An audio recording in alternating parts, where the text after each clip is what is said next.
ரீசெண்டா நிறைய action movies, violence அதிகமா இருக்கிற மூவிஸ், அப்புறம் ஹை பட்ஜெட் மூவிஸ் இதெல்லாம் பார்த்துட்டு நடுவில் வந்து சிம்பிளா ஒரு ஸ்டோரி உள்ள சிம்பிளான மேக்கிங் உள்ள ஒரு படத்தை பார்த்தேன். யதார்த்தமான ஒரு படத்தை, ரொம்ப நல்லா இருந்துச்சு. ஸோ அதை சொல்லலாம் அப்படின்னு தான் வந்தேன். ஸோ அது என்ன படம்னு தெரிஞ்சதுக்கு முன்னாடி நம்ம வழக்கமா சொல்ற மாதிரி நம்ம பேஜ் பிடிச்சிருந்தா மட்டும் அந்த ஃபாலோ பட்டன்ஸ் எல்லாமே தட்டி விட்டுருங்க. ஸோ அது என்ன படம்னா 2023 ரிலீஸ் ஆன குயிக்கோ அப்படிங்கிற படம் தான். இந்த படத்தோட ஸ்டோரி என்னன்னா, அதாச்சும் நம்ம யோகி பாபு வந்து சவுதி அரேபியால வந்து ஒட்டகம் வச்சுட்டு இருக்காரு. அவரோட அம்மா வந்து இறந்துடுறாங்க. ஸோ அதனால அவரை கூப்பிடுறாங்க வர சொல்லி. அவர் வந்து இங்க உள்ளவங்கள்ட்ட வந்து இந்த மாதிரி நான் வர வரைக்கும் அம்மாவை வந்து பத்திரமா பாத்துக்கோங்க, ஒரு ஐஸ் பொட்டி வாங்கி அதுல அம்மாவை வச்சு பத்திரமா பாத்துக்கோங்க அப்படின்னு சொல்றாரு. இன்னொரு பக்கம் சரி ஓகேன்னு சொல்லிட்டு அந்த ஐஸ் பொட்டியை அரேஞ்ச் பண்றதுக்கான வேலைகளை இங்க ஊர்ல உள்ளவங்க பண்ணிட்டு இருக்காங்க. சோ வித்தார்த்தோட மாமா தான் வந்து இந்த மாதிரி ஐஸ் பொட்டியை வந்து வாடகைக்கு கொடுத்துட்டு இருக்காரு.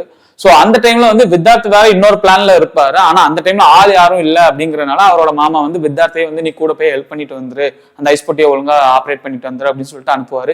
இவர் வேண்டா வெறுப்பா வந்து கிளம்பி போவாரு. சோ அங்க போனதுக்கு அப்புறம் வித்தார்த் எதிர்பார்க்காத எல்லா விஷயங்களும் நடக்கு. சோ அவர் அந்த ஊர்லயே ஸ்டக் ஆயிடுறாரு. அவரால் எங்கேயும் போக முடியல. சோ இதுக்கப்புறம் என்னென்ன நடந்துச்சு அப்படிங்கறது இந்த மொத்த படத்தோட கதை.